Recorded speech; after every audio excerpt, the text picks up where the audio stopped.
గౌరవనీయులు రామోజీరావు గారు మరణించడం చాలా బాధాకరమైనటువంటి అంశం. కొన్ని లక్షలాది మంది కోట్లాది మందిని కదిలించినటువంటి అంశం. ఒక సామాన్య కుటుంబం నుంచి వచ్చినటువంటి వ్యక్తి ఈరోజు ఒక పెద్ద సామ్రాజ్యాన్ని సృష్టించడమే కాకుండా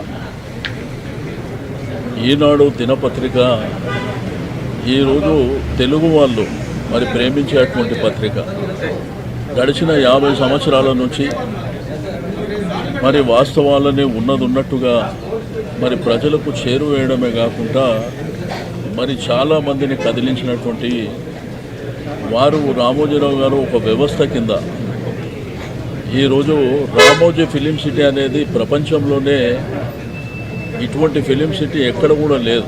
ప్రపంచంలో చాలా ప్రాంతాలు మేము పర్యటించినప్పటికీ మరి వారి యొక్క కృషి పట్టుదల కమిట్మెంట్తో ఇంత బ్రహ్మాండమైనటువంటి ఫిలిం సిటీ సాధించడమే కాకుండా కొన్ని లక్షలాది మందికి ఉపాధి కల్పించినటువంటి వ్యక్తి. ప్రియా ఫుడ్స్ స్థాపించడమే కాకుండా మరి ఈరోజు వారు టీవీ రంగంలో కూడా ఈటీవీ కానివ్వండి, మరి అదేవిధంగా టీవీ సీరియల్స్ కానివ్వండి, ఈరోజు తెలుగు వాళ్ళు ఎక్కడున్నా కానీ అంటే తెలుగు రాష్ట్రాలే కాకుండా యావత్ ప్రపంచంలో ఎక్కడున్నా కానీ మరి బ్రహ్మాండంగా ఆదరిస్తున్నారంటే వారి యొక్క పట్టుదల కమిట్మెంట్.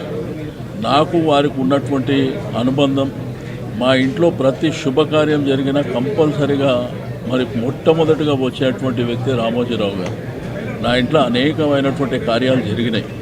శుభకార్యాలు దగ్గర 20 శుభకార్యాలు జరిగితే మరి ఖచ్చితంగా 16-17 శుభకార్యాలలో వారు భాగస్వామ్యం కావడం నా అదృష్టం అని చెప్పి నేను ఈ సందర్భంగా తెలియజేస్తాను.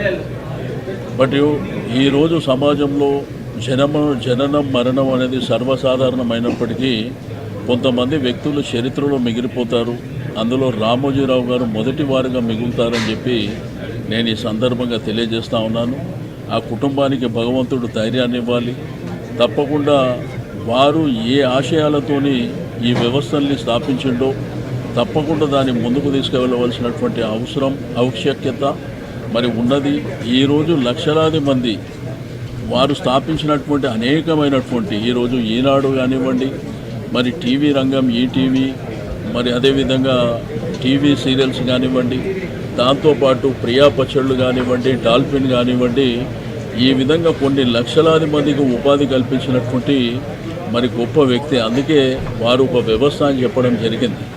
కాబట్టి ఆ భగవంతుడు వారికి ఆత్మశాంతి చేకూర్చాలి, ఆ కుటుంబానికి ధైర్యాన్ని ఇవ్వాలని చెప్పి నేను కోరుతాను.